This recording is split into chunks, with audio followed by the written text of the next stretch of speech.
अब हरिभक्ति विलास में पहले अध्याय में ही क्या कहते हैं कि उत्तम वर्ण होते हुए अधम वर्ण से उत्तम वर्ण की दीक्षा अनुचित है। ये पांचरात्र का बहुत प्रबल सिद्धांत है। अगर ब्राह्मण गुरु है, ब्राह्मण व्यक्ति है, तो शूद्र व्यक्ति से दीक्षा नहीं ले सकता है, और जन्मना वर्ण व्यवस्था के आधार पर ही वहां ये बात कही गई है।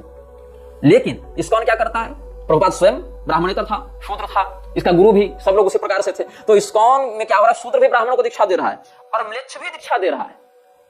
शूद्र तो कम से कम हिंदू है छोड़ो, वो म्लेच्छ अंग्रेज, जर्मन, फ्रेंच लोग भी आया कर त्रिदंड संन्यास लेकर गुरु बनकर दीक्षा दे रहे हैं ब्राह्मणों को यहाँ पर। जबकि जो हरे कृष्ण महामंत्र है, जिसका वर्णन वासुदेव रहस्य के राधा तंत्र में प्राप्त होता है, वहां पर स्पष्ट विशुद्ध ब्राह्मण के मुख से इस मंत्र को ग्रहण करने का भी अनुशासन बताया गया है। लेकिन ये लोग उस सिद्धांत को नहीं मानते। ये लोग हरे कृष्ण महामंत्र की मर्यादा को ही भूल गए, अंग्रेजों से ये मंत्र ब्राह्मणों को दिलवा रहे हैं, हिंदुओं को भ्रष्ट करने के लिए दिलवा रहे हैं। हरिभक्ति विलास के पहले अध्याय में देखो, स्त्री शूद्र का तांत्रिक मंत्र में अधिकार है, वैदिक में नहीं।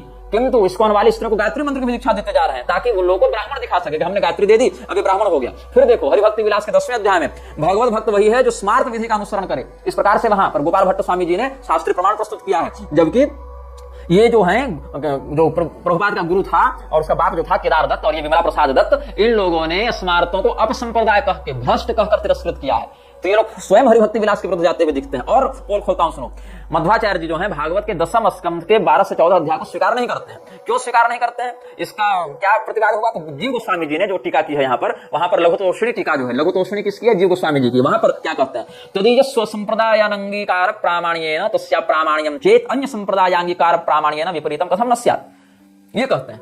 तात्पर्य है कि मध्वाचार्य जी के इस मत को, अच्छा, वल्लभाचार्य जी ने भी ब्रह्म विमोहन लीला इत्यादि को नहीं माना है, क्योंकि उन प्रसंगों से भगवान का जो ऐश्वर्य प्रदर्शित होता है वहां इनके संप्रदाय के दार्शनिक सिद्धांत पुष्ट नहीं होते हैं, अपितु मर्दित होते दिखाई पड़ते हैं। इसलिए स्वसंप्रदायोपदेश के मध्य ये लोग उन प्रसंगों को अनुकरणीय प्रमाण नहीं मानते हैं। ये कहकर कि हम इन प्रमाणों को अगर मानेंगे उस स्थिति में हमारे संप्रदाय का दार्शनिक पक्ष खंडित होता दिखेगा, हमारे संप्रदाय का पोषण नहीं होगा। तो जीव गोस्वामी जी ने तो माना है प्रमाण। तो जिन अध्यायों को मध्वाचार्य जी स्वसंप्रदाय सिद्धांत के आलोक में प्रमाण कोटि में नहीं मान रहे हैं, उन्हीं अध्यायों को जीव गोस्वामी जी प्रमाण मानकर लघुतोषणी टीका में व्याख्यायित कर रहे हैं। तो कैसे जीव गोस्वामी जी मध्वाचार्य जी के अनुयायी हो सकते हैं? यह भी चिंतनीय विषय हो जाता है कि नहीं? क्योंकि मध्वाचार्य जी के अनुयायी तो मध्वाचार्य जी के अनुसार न चलेंगे कि अपने अलग चलेंगे और उनके मत को पर मत कहेंगे और उनके विरुद्ध अपना स्वमत स्थापित करेंगे। ऐसा होता है क्या?